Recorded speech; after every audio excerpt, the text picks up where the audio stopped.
Hello, everybody, and welcome to another edition of the Sam's Report. What a colossally crazy, is that even a word?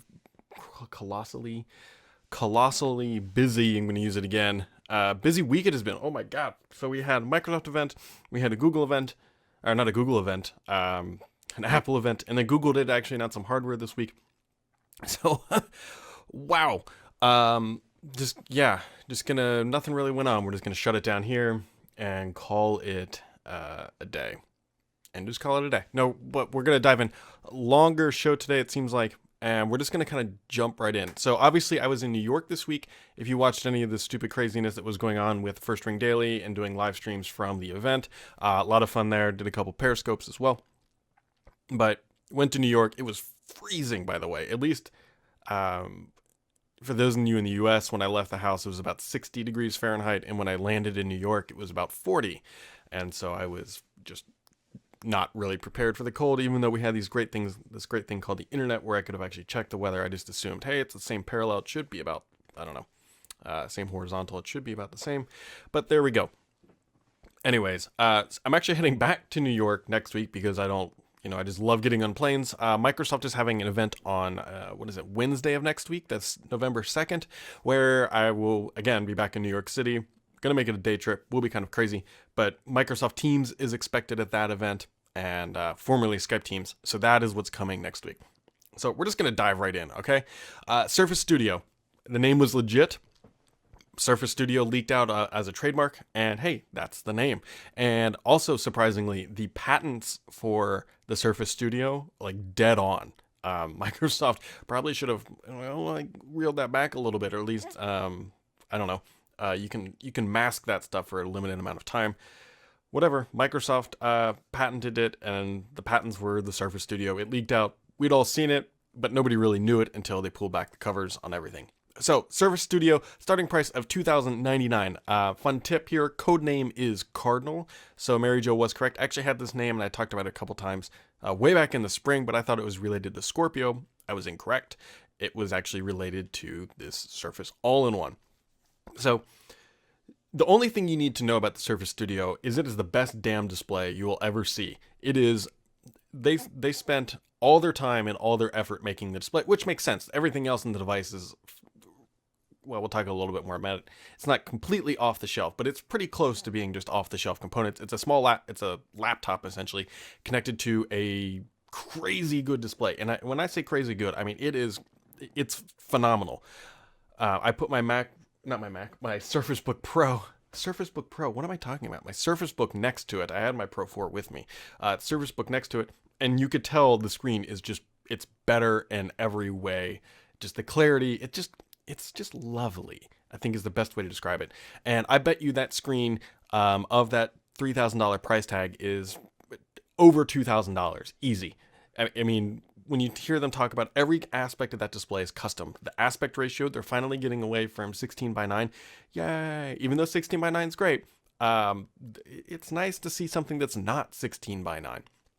So aspect ratio, just the color depth and the richness of it, and the fact that you can dynamically change it, which isn't completely unique to this display, but you can change the color gamut just through the Action Center. They really went all in on this display. And they actually said there's over a mile of wiring, I believe, to connect the cameras to the base because it's so thin that you can't just run wires behind there and just say, we're going to sandwich it shut, because then you get uneven backlighting or uneven color distribution. So it was a pretty big technical challenge about, it was a pretty big technical challenge just trying to get this done. So they told us that they had been working on this for about 2 years. So this isn't something that they just said, you know what, we're just going to build something and just throw, pull a widget off here and a component off there and just slap it together. I mean, this is Microsoft taking their time and doing what they feel is the best route. And they talked about a lot of different iterations. They actually had a model, they said, at one point that was motorized, so you wouldn't actually fold it down. You just hit a button and go, and and it would just like lower itself down. But obviously that didn't make it in, and I think that's fine. it's a zero gravity or zero whatever something friction hinge. It's great. Like you can just use your finger and it just moves real quick. And so the obvious thing here is when it's sitting at that angle, what they call the drafting board angle. I was like, what if you just like fall on this thing? Is that hinge gonna snap? Um, is the hinge just gonna snap? And so they're like, no, we really did test this to no surprise. And they're like, yeah, just go lean on it. And I'm like, wait a minute, like if I break one of these things, you guys are not going to be very happy with me. So one of the engineers just started like rocking this thing, and it's stable. It's not going to break unless you really, really try to like just jump on this thing. And so the hinge done right, it's lovely. So Surface Studio, it's really cool. Very, very expensive though. So this is again not the Surface. I've written this a couple different places. This is not the Surface for everyone. I kind of hope that at some point that this would become like in an ideal scenario. I was hoping that they would make this like the Surface Studio Pro, and that there would have been a version with a significantly lower quality display, and lower quality being not like dramatically, but maybe one that was a little bit priced less. And so it's like, hey, if you need the pro stuff, but okay, you know what, you just want a nice PC for your house that you can screw around with. And then maybe got it in at like the $1,900 price point if they could have just done like a normal standard display. So we'll see. We'll see if Microsoft ever goes down that route. But at the same time, I'm also happy that they did this. Like I understand why they did this. The Surface brand is all about creating category defining devices. And it's not enough just to have a laptop. It has to be something that's a laptop plus something else. It's not just enough to have a tablet. It has to be a tablet plus something else. And so they needed that plus, that extra feature to make it category defining. And then they just said, you know what, let's just give it the best damn stuff we can. And they went crazy on the display, and that was the result. And so from that point, I'm happy that they said, you know what, we're going to build something that we're really proud of. And we know it's going to be expensive. We know it's going to be for professionals. But that's what this thing is. So on that aspect, good job, Microsoft. You set the bar high. You allowed room for your OEM partners to come in at a lower price point with a similar style device that fills in that void that the Surface Studio does not currently meet. But they also leave the door open for themselves to kind of lower that price point. And I still am really, really hoping that they're going to make a standalone display, which, good or bad, there's a couple different ways to think about this. If that display truly is, and I firmly believe when they told me this, over $2,000, that's a very expensive display. Now, granted, if you go look at what Wacom does with their, I think it's Syntec or whatever, their displays, they're not cheap either, but they're the highest quality displays, because when you're doing drafting and design and all that stuff, and what you're working on is going to go to a printer, you need the highest quality display so that when the ink starts dropping, it's the closest representation to what you were drawing. That's the market for this stuff. But it is expensive. All the run is all the way up to $4,200, and it's not. The display is the leading edge. The CPU is a version of Skylake because the other new Intel chips aren't out yet. But there are some downsides though. It's using last gen graphics chips from the 900 series from NVIDIA. And the one thing that was really surprising to me is that they use a hybrid drive in this thing. So it's not a full solid state architecture like many were kind of thinking it was. So what it is depending on the configuration is like, let's say on the lower end, I believe it's a 128 gig solid state drive married to a platter drive. So it's what Apple calls a fusion drive. And it's like, really guys, you couldn't just get it all solid state?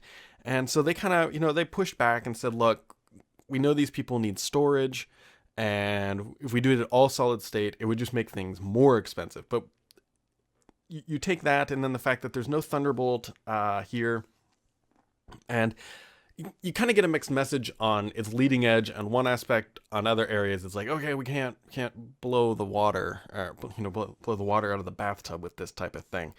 So a little disappointed in the connectivity. It does have mini display out. There's no true HDMI straight out.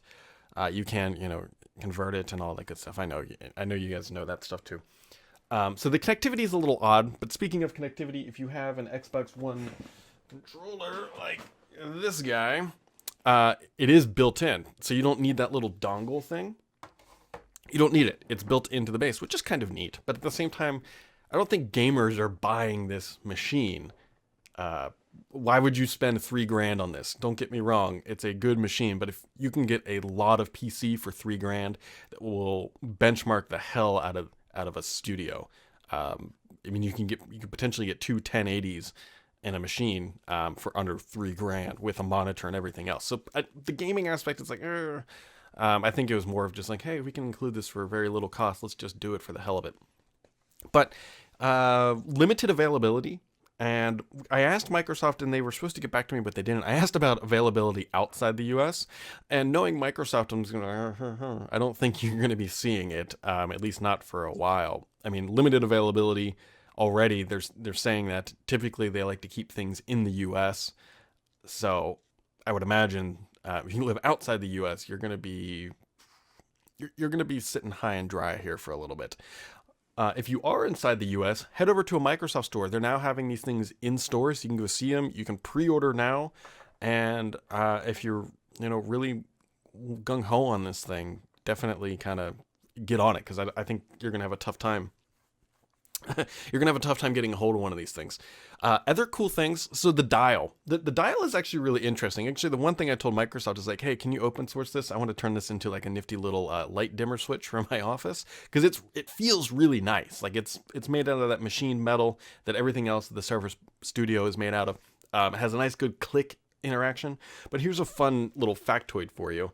The longest part of the design process for that Surface dial was the rubber pad it sits on.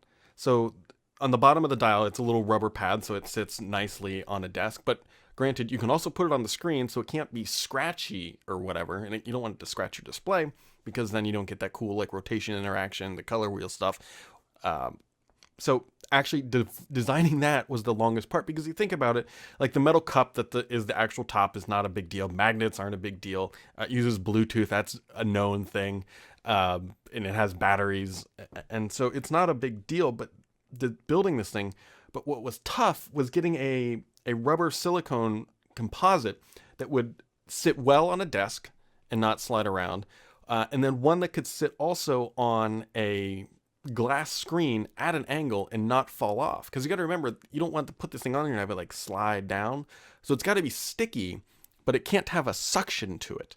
And so what they do is they take this rubber little silicone disc and they laser etch different patterns into it, and then they finally found a pattern that was the optimal solution for what they were doing, and lo and behold, there you go. That was the longest part. They said they had hundreds of those iterations.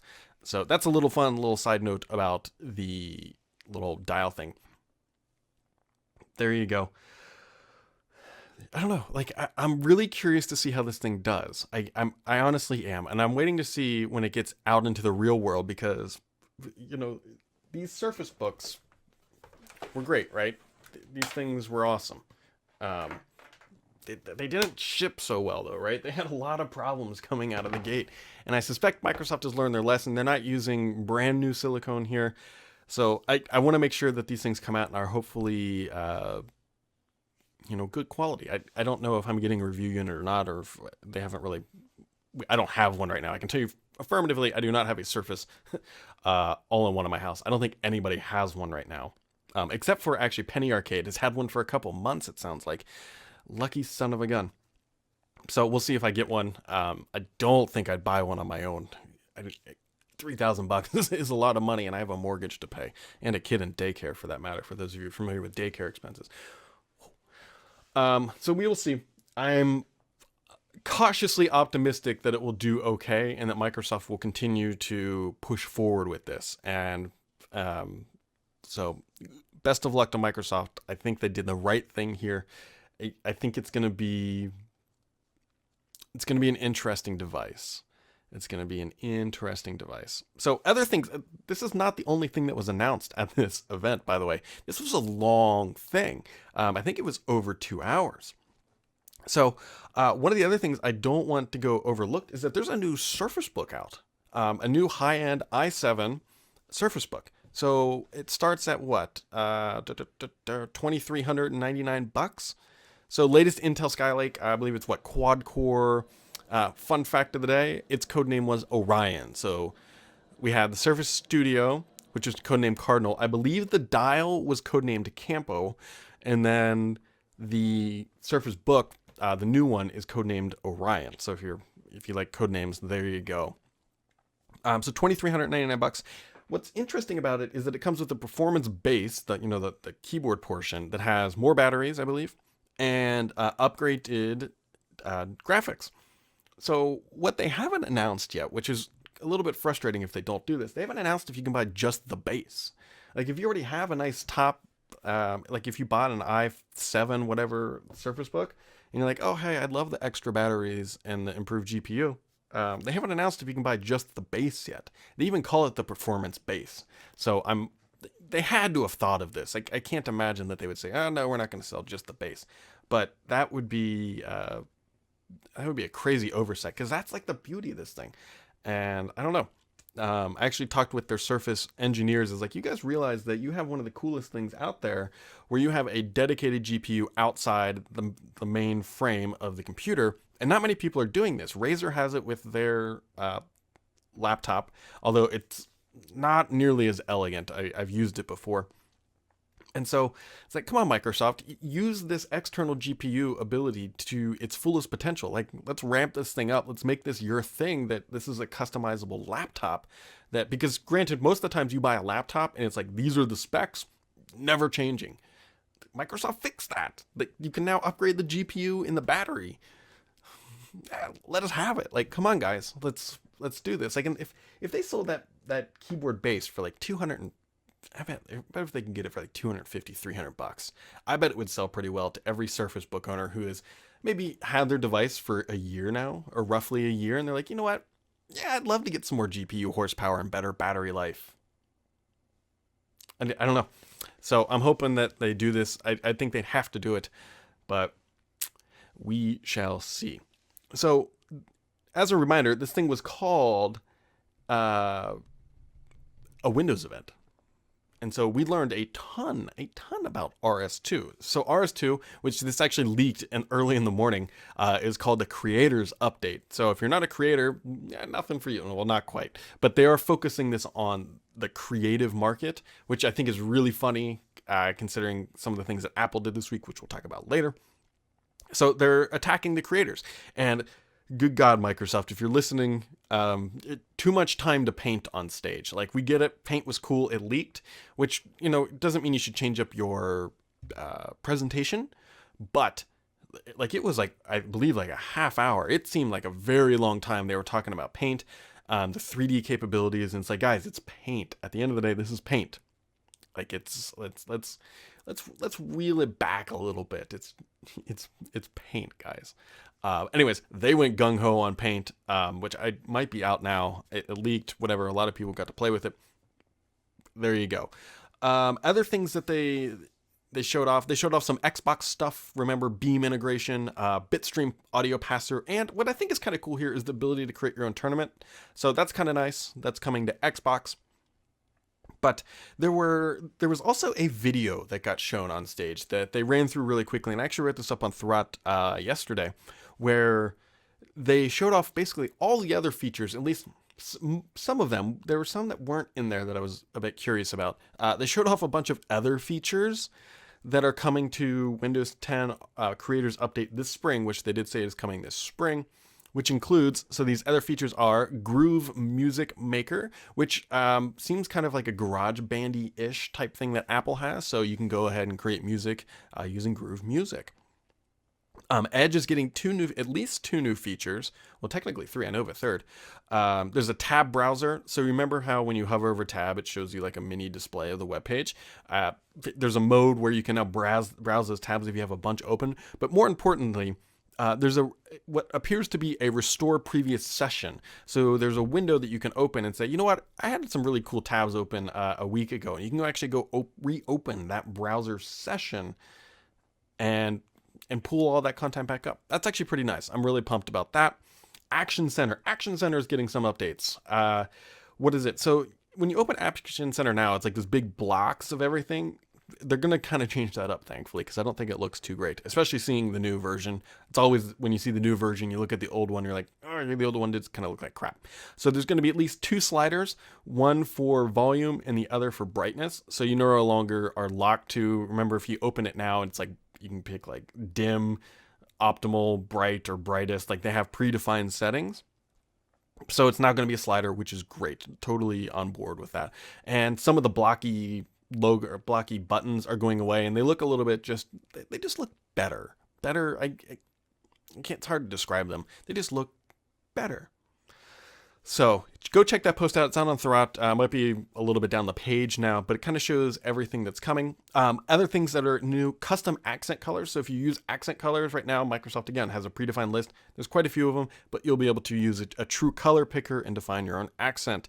The Windows Store is getting a personalization section. It's actually across the top, so it's a pretty prominent area. One thing that's really interesting to me about this is that it's going to allow you to download themes for Windows. And so there's actually themes that cost money, at least in their screenshot. So a couple things here. What they show is a wallpaper and a color.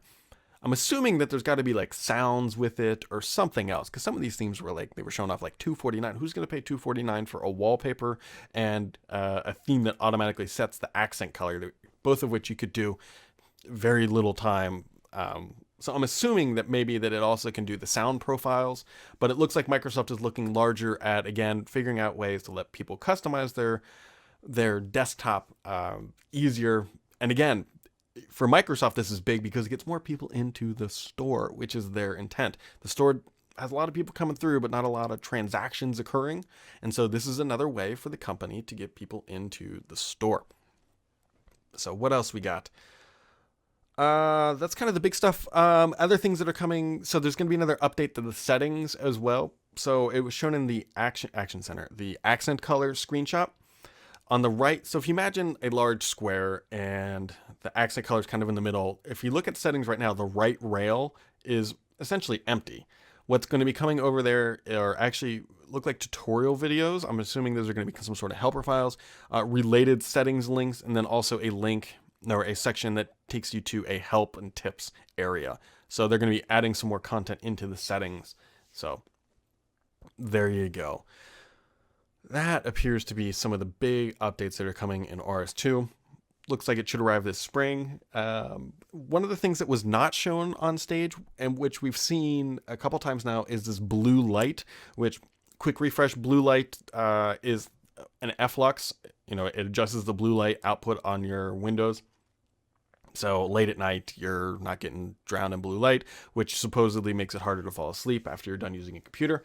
So that was not shown on stage. Also, I don't know what they're doing with cache. We didn't see anything really about Office. There's supposed to be like the universal clipboard kind of stuff, like OneClip.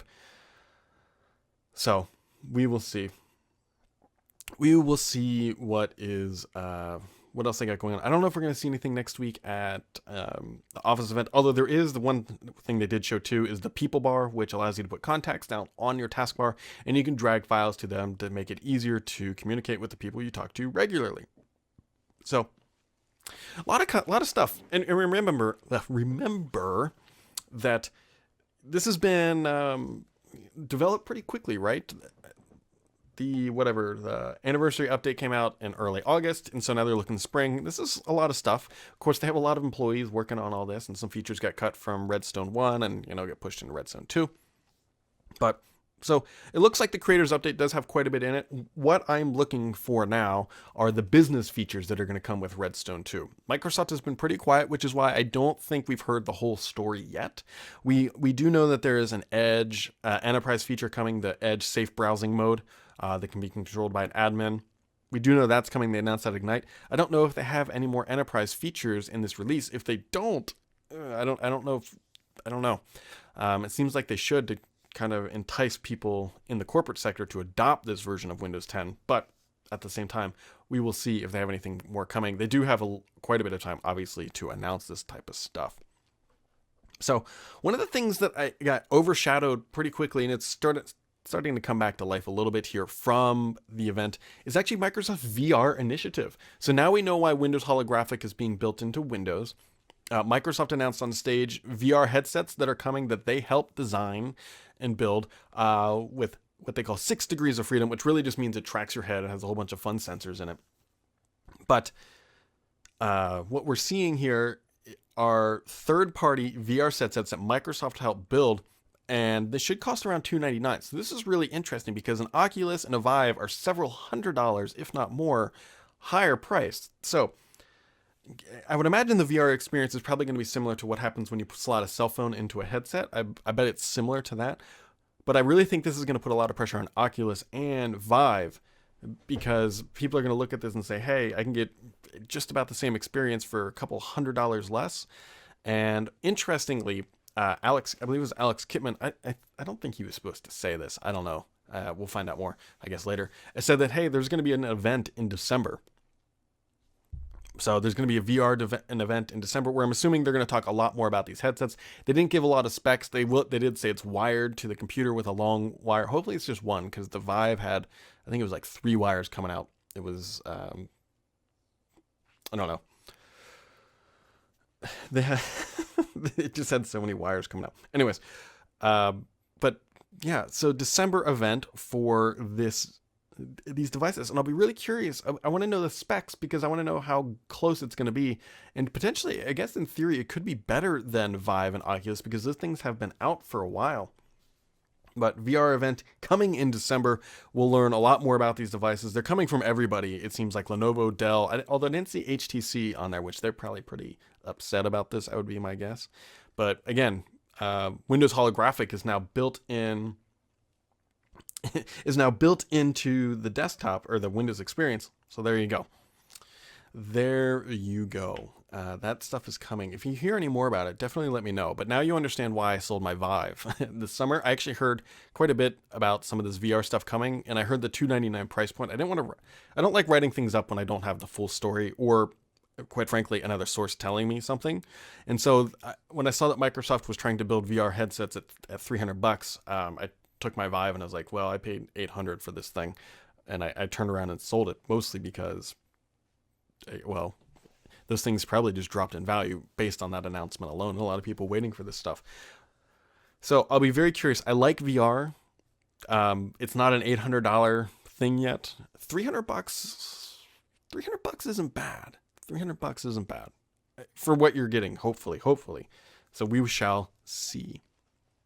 We shall see. Oh my God. So is that all Microsoft announced? No, they had a lot of stuff on stage. A lot of talking about the studio, how they built it, some other minor things coming to Redstone. They talked about momentum with Windows 10, and you can go rewatch the event, and I highly recommend you do if you like this kind of stuff, and look for the little things that Microsoft just kind of slips in there because they're pretty good at doing that. But that, in a nutshell, in a 25-minute nutshell, is the Microsoft event, and fortunately, that's not all that happened this week. Oh my gosh. So we're going to kick it off actually with a Google thing because this is kind of Microsoft related. Google kind of came out of nowhere and announced a Surface Hub competitor. It's called the Jamboard. And so I didn't see this coming. Microsoft, I don't believe, saw this coming.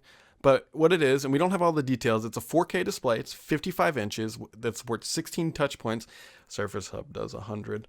USB 2, USB 3, and Type-C, HDMI 2.0, Bluetooth, NFC, and comes in with a built-in wide-angle HD camera, mic, speakers, and Wi-Fi. And so this is Google's version of a conference room computer, or what they call jam sessions, which will be interesting because Microsoft owns the trademark on Gig Jam, and I don't know if it's too close or not. But what they call jam sessions, it's a whiteboard. It's an advanced whiteboard. You can draw on it, you can erase with it, and it's worth checking out, to be honest. Google says it's going to cost less than $6,000, but that's right around the price point of a Surface Hub. Actually, Surface Hub's a little bit higher.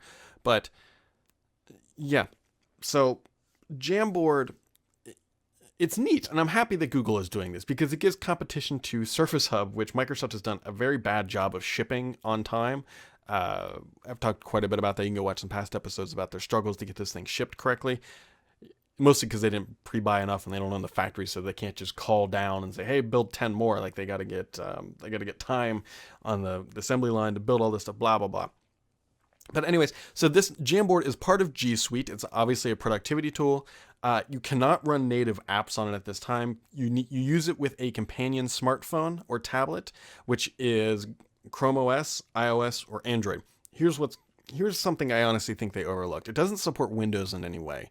And I know Google really doesn't like Windows for many reasons, which fine, some are valid. But the enterprise companies run Windows. And so if you're not going to support the most widely used operating system in the corporate environment, I honestly think that's an oversight. And it would be relatively easy to fix.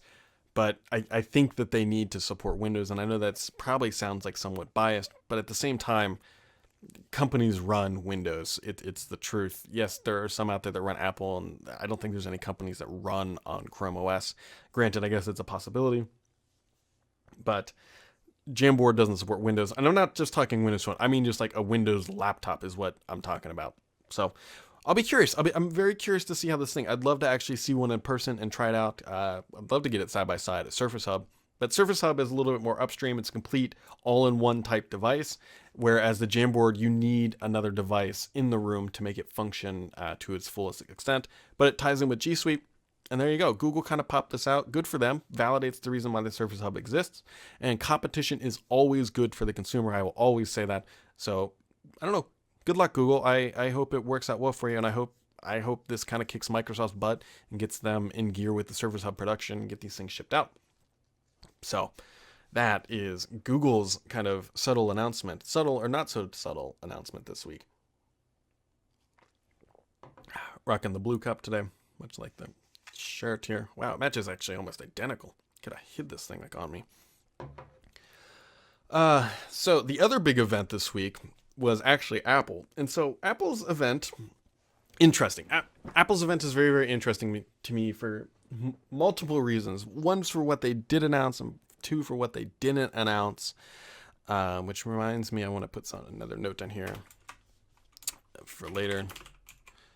Never actually typed. This is probably really loud.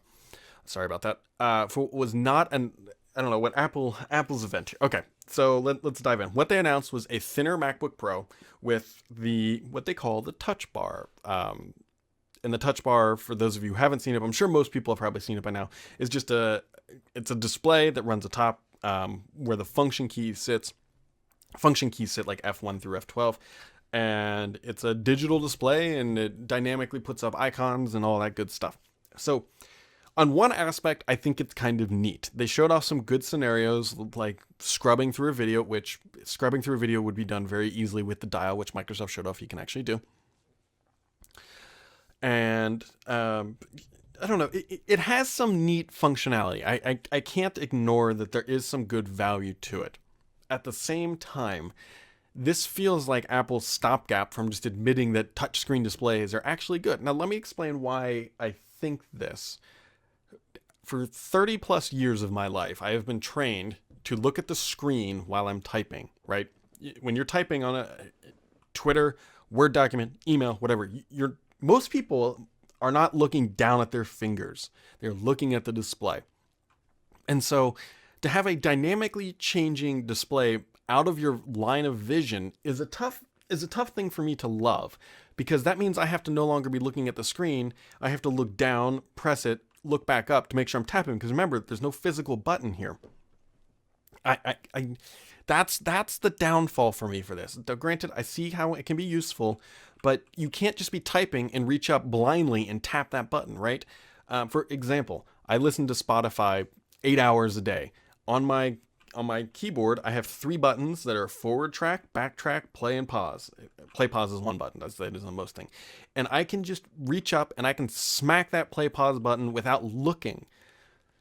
That's going to be tough to do on that Chromebook, that MacBook Pro. That's like that scenario where you're just typing and saying, oh, smack the F key or whatever. Or even print screen, I know where that is blindly. Escape, by the way, which they put the escape key in this digital row, digital to screen, and it's a virtual button. You can't reach up and blindly smack escape, which I hit all the time. There's a lot of times in TweetDeck or Tweetium, I'm using it and I need to get out of a window, and I just start, you just reach up there and you start pounding escape, and you won't be able to. That's the downfall for me of this display. So I like the fact that it dynamically changes and gives you more options, and it updates, and you can scrub through videos and music and more efficiently. That is nice. I will props to Apple for that, but at the same time, yeah, that ability to force me to look back down at the keyboard is a regression to my workflow. And there were people saying it's unintuitive. The Mac fanboys were saying it's unintuitive to reach up and touch your screen. No, I really disagree, because I'm already looking. I don't have to look at my hand to move it. If I'm looking at a window and I need to close it, I reach up and smack that X because I'm already looking at the X. I don't have to look down and then find the X and then smack it. So we will see. We will see. They will sell tons of these things, mostly because, granted, I will admit, and I use a freaking Apple Watch and have an iPhone. Apple makes good hardware. They do. I don't know if this was the right thing to advance the laptop forward. That's my kind of crux at this thing. Not to mention, these things are not cheap. What do they start? The thinner stuff without a touch bar starts at $14.99 and comes with 2 Thunderbolt 3 ports. If you want a touch bar, what is it? I think it's $17.99 and has 4 at it. So you're paying $300 for that little strip. $300. Just keep that in mind. That virtual display is 300 dinero. And it's a good thing Apple actually made the MacBook so much thinner, because you're going to need a dongle for everything that you own. Now, it uses Thunderbolt/USB Type-C, which your iPhone cannot plug into. If you have a Type USB thing, it doesn't work. You have to bring a dongle for everything. So conveniently, the MacBook is smaller, so that way you have more space in your bag to put all those frickin' dongles you're going to have to take with you on the road. So I'm sure they will sell very well, mostly because Apple has gone a very long time without updating it. And so there's pent-up demand for this. There's pent-up demand for this hardware. And that was probably their strategy. It's like, hey, if we kind of let this thing bleed out for a while, when we go put a new one out there, there's going to be a lot of people saying, yeah, I really want a new MacBook. And they're going to kind of take a run on it, and they'll sell well. I very much think that was a calculated move by Apple's part. What they did not update, so Apple's trash can computer, which I call it that even though it was a nice computer, the Mac Pro has not been updated, I checked today, in 1,044 days. So Apple's, what was supposed to be their top-end desktop PC, has not been updated in 1,044 days. The Mac Mini, their cheapest Mac at this point, has not been updated in 743 days. Oh, gosh. That's tough. The other thing too is Apple pretty much sent the message this week that if you're going to buy a Mac laptop, you're going to spend $1,400. They do have their lower end Mac, which I think starts at what, $12.99? I thought I wrote it, shouldn't it? Yeah, $12.99 is the cheapest way to get into a Mac laptop. The MacBook Air is still available, but I think they're trying to say, hey, these laptops, if you want just an Apple experience on a mobile, a low end laptop, you're going to be buying an iPad Pro. Man, iPad Pro is now their low-end laptop, or lower end. It's still not cheap. Yeah, I don't know. Apple, the funny thing about the ports, so fine, they're trying to standardize around these Thunderbolt 3 style ports, USB Type-C ports. What's funny about this is that they included a headphone jack, which they, at their Apple event, told us was an old technology and no longer whatever. And so here we go. Here's the new high-end laptops with a headphone jack. There's no lightning port, by the way, which I thought was odd, which is interesting because if you want to charge your iPhone on your MacBook Pro, you need an adapter. Just let that marinate for a minute. You need an adapter to charge your iPhone on their high-end laptop. This is very, very odd. Apple is generally about high-quality experiences, and when you have to plug dongles into everything, it's not great. And when you have old hardware that's... At some point, again, I like Apple's iPhone. I even like their watch, but I honestly think at some point their arrogance is going to overrun what consumers actually need or want, right? Jobs was always kind of had a famous saying, if you want to call it that, that if you're asking the customer what they need, it's too late. You should be telling them what they need. And that's what Apple's trying to do here, but I think they might be pushing a little too far. I don't know. It's going to be if you're a dongle maker, this is great news, but I don't know. We will see. If you want a MacBook Air while supplies last, and this is the one thing that annoys me about this. There's no SD card slot on the MacBook Pro. Like, SD card slots are lovely, very nice for anybody who takes photos. You pull it out of your camera and you plug it in and it's done. Surface Book has one. My desktop has one. I don't want to bring another dongle just for an SD card slot. I didn't buy one of these things either. So we will see. The trackpad is enormous, which is great. Apple has always done exceptionally well with trackpads, and this appears to be no different. I'll be very curious to see if their keyboard is much better. I didn't like the keyboard on the old MacBook. I loved, and saying the old MacBook, their 12-inch. I loved their original keyboard. It was freaking amazing on the last gen MacBook Pros. And so now they're going with a new butterfly mechanism. And I don't know. We'll see if it's better. Surface Book actually has a really good keyboard too. I really like that one. And I use a mechanical keyboard, which I love. I love mechanical keyboards. So that has been the Apple event. They also talked about, oh yeah, that's right, their Apple TV, which there was a real awkward pause if you weren't paying too close of attention. So when Tim Cook was on stage, they were talking about how they invented something new. And it was TV. It was just a pause, just like that. And it was very weird. And we're like, oh my God, Apple invented TV. Next, they're going to tell us that they invented message in a bottle, the telegraph. But anyways, what their pitch here is that they have a one guide. Don't tell them that already exists on the Xbox. But it's really just a TV guide that has everything in it. Now, supposedly Netflix is not going to be a part of this, but it's supposed to be one place you go. And here's my honest thing. Apple was showing how you can get all this great content. You have to navigate around and move around, and you can go through, even through their one guide or their TV guide thing, you still have to kind of go around and play around. And I don't know about you guys, but when I'm watching TV, like, I'm laying on the couch drooling and just hitting that up arrow until I find something I like. It was a lot of work to find a show that you'd want to watch.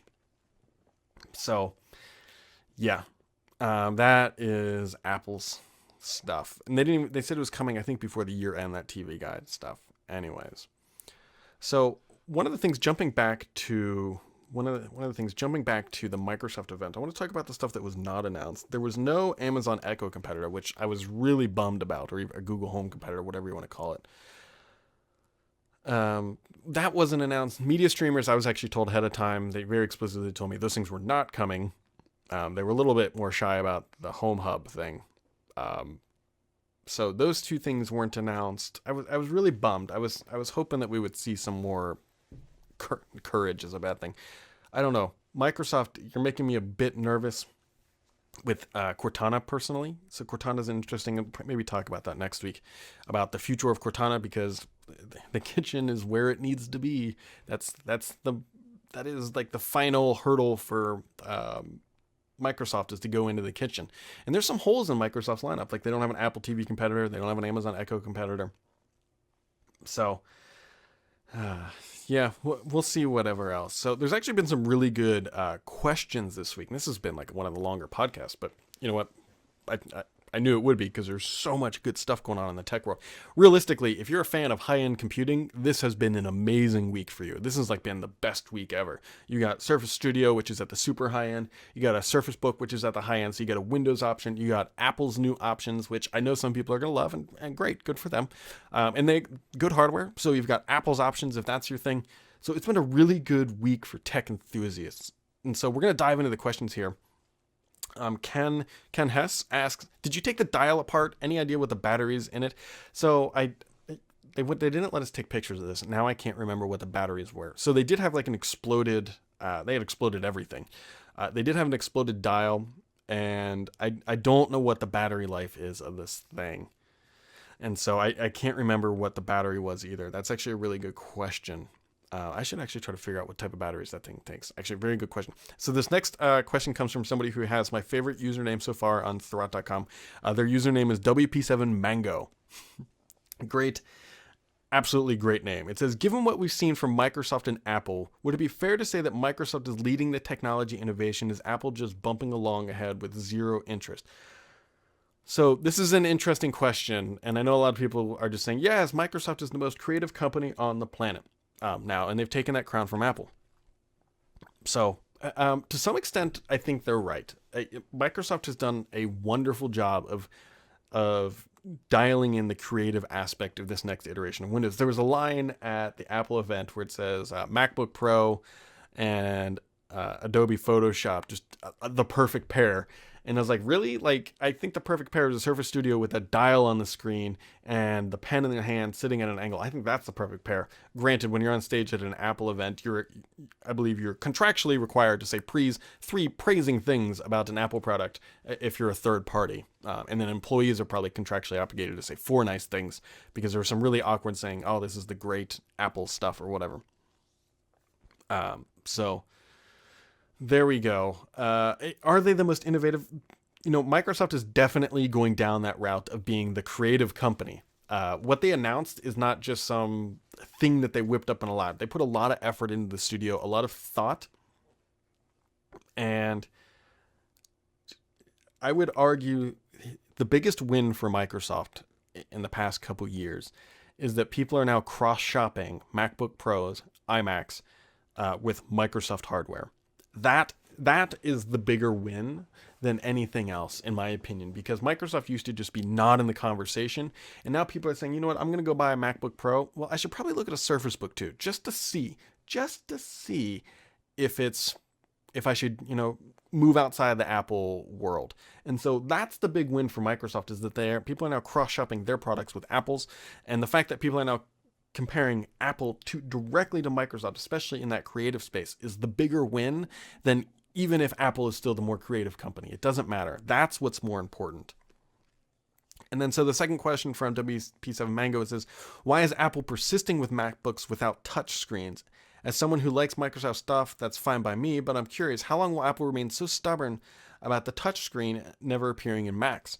So there is no good answer for this other than asking Tim Cook. But here's my thing. At some point, I wonder if Apple's going to try to merge OS X and iOS. And at that point, then touch screen makes sense. But right now, you got to remember, OS X is not built for touch. It's not. Microsoft has done an okay job of making Windows 10 touch friendly, but OS X is not built for touch. So until we start seeing the desktop software starting to support touch interface, we're not going to see touchscreen Macs for a very long time. And Apple doesn't seem to believe that that's it. Their version of touch is now this touch bar, which isn't even on this screen. It is a screen itself, but it's not the primary display. So I don't know. DJ in Canada asks, and so I don't have too much about this. He wants to know things about Microsoft Planner. He says, when are they going to be charging for this service? Will a mobile be available? And will we be able to share tasks outside of your own domain? Unfortunately, I don't know much about this. I'm optimistic we might hear something about it next week. Next week is an office and productivity related event, and hopefully this is when Microsoft will kind of come through with this. Another question says, will Microsoft work with existing customers who have issues with the battery and GPU to update their current models? I don't think so. If you have a bum Surface Book or Pro 4, I think you're just you're stuck inside that product. They're not going to say, okay, you know what, for your troubles, here's an upgraded one. That's not very typical. And then somebody else asked, Skype Teams, the domain is active. Why can't I log in? You can't log in because you're not in the private beta. And so Skype Teams, as I noted to earlier, is now Microsoft Teams. Microsoft Teams will be announced next week. I'm trying to actually get some mobile screenshots. If anybody has any, please share. Curious about that. So what a kind of crazy week. This has by far been the longest episode. And so getting down to the insider tip of the week. So this is kind of an all-encompassing thing. If you want a Surface Studio, you better pre-order now. They're going to be hard to get. Reason why, Microsoft is taking this thing to the Adobe, I think it's called Adobe Max, next week or the week after. And that crowd is going to be the one who's going to be buying this thing. If you're going to Adobe Max, Surface Studio is your product. And so they're going to be going there, and I would imagine they're going to be trying to sell them there too, at least pre-orders. So, yeah. Adobe Max, so if you want a Surface Studio, pre-order it now. And also be on the lookout. Microsoft didn't say when all these features that they showed off at the event, about when those were going to show up on Insider Builds. And so that's the kind of tip of the week. Be looking out for the new features that should be coming soon. Look for things that weren't announced, by the way, because we know that there's at least a couple out there that weren't announced that look to still be on the docket. And get your pre-order in early if you want it. By the way, that Surface Dial, somebody just asked if it does work with a current Surface. Yeah, it does. You can buy one for your Surface Book or Pro 4. So there you go, guys. This has been a crazy long episode of, what is this? The Sam's Report. Thanks for watching in. And, you know, we do this every Friday. Every Friday. And I am exhausted. And I've got to do another podcast here at 1 p.m. with Mr. Paul Thurrott. Although he's in Vegas, so timing is going to be a little interesting. But once again, guys, thanks for watching. Have a great weekend and catch you next time.